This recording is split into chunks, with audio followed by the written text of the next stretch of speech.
पहला पाठ प्रेरित चरित 18 वचन 9 से 18। प्रभु ने किसी रात को दर्शन देकर पौलुस से यह कहा, डरो मत, बल्कि बोलते जाओ और चुप मत रहो। मैं तुम्हारे साथ हूँ। कोई भी तुम पर हाथ डालकर तुम्हारी हानि नहीं कर पाएगा, क्योंकि इस नगर में बहुत से लोग मेरे अपने हैं। पौलुस लोगों को ईश्वर के वचन की शिक्षा देते हुए वहाँ 1.5 बरस रहा।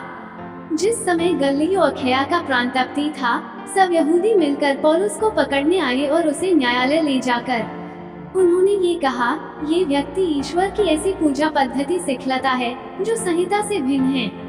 पौलुस अपनी सफाई में बोलने ही वाला था कि गल्लियों ने यहूदियों से यह कहा, यहूदियों, यदि यह अन्याय या अपराध का मामला होता तो मैं अवश्य धैर्य पूर्वक तुम लोगों की बात सुनता, परंतु यह वाद विवाद शिक्षा, नामों और तुम्हारी संहिता से संबंध रखता है। यह मामला तो तुम लोगों का है। मैं ऐसी बातों का न्याय करना नहीं चाहता। और उसने उन्हें न्यायालय से बाहर निकलवा दिया। तब सब यहूदियों ने सभागृह के अध्यक्ष सोस्थेनेस को पकड़कर न्यायालय के सामने पीटा, किंतु गल्लियों ने इसकी कोई परवाह नहीं की। पौलुस कुछ समय तक कुरिन्थ में रहा और इसके बाद वह भाइयों से विदा लेकर प्रिस्किल्ला तथा अक्विला के साथ नाव से सीरिया चला गया। उसने किसी व्रत के कारण केखे में सिर मुड़ाया। सुसमाचार संत यूहन्ना 16 वचन 20 से 23। मैं तुम लोगों से यह कहता हूँ, तुम रोगे और विलाप करोगे, परंतु संसार आनंद मनाएगा। तुम शोक करोगे, किंतु तुम्हारा शोक आनंद बन जाएगा। प्रसव निकट आने पर स्त्री को दुख होता है, क्योंकि उसका समय आ गया है, किंतु बालक को जन्म देने के बाद वह अपनी वेदना भूल जाती है, क्योंकि उसे आनंद होता है कि संसार में एक मनुष्य का जन्म हुआ है। इसी तरह तुम लोग अभी दुखी हो, किंतु मैं तुम्हें फिर देखूंगा और तुम आनंद मनाओगे।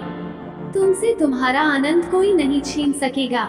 उस दिन तुम मुझसे कोई प्रश्न नहीं करोगे। मैं तुम लोगों से यह कहता हूँ, तुम पिता से जो कुछ मांगोगे वह तुम्हें मेरे नाम पर वही प्रदान करेगा। मनन चिंतन। आज के पहला पाठ इस बात का उदाहरण है कि जैसा प्रभु ने कहा कि मैं सदा तुम्हारे साथ हूँ, उसी तरह प्रभु संत पौलुस के साथ रहे भी। संत पौलुस प्रभु के सुसमाचार के लिए बहुत कष्ट उठा रहे थे। एक स्थान से दूसरे स्थान तक यात्रा कर रहे थे, आक्रमण का शिकार हो रहे थे, दुश्मनों के क्रोध का सामना भी कर रहे थे। इसके बारे में हम 2 कुरिन्थियों 11 वचन 23 से 28 तक में विस्तार से पढ़ सकते हैं।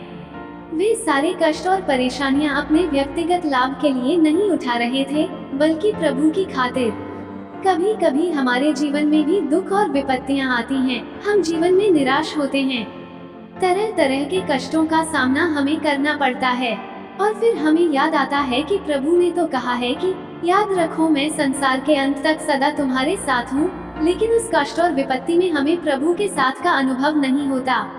तब हम सवाल करते हैं, क्या वास्तव में प्रभु मेरे साथ है?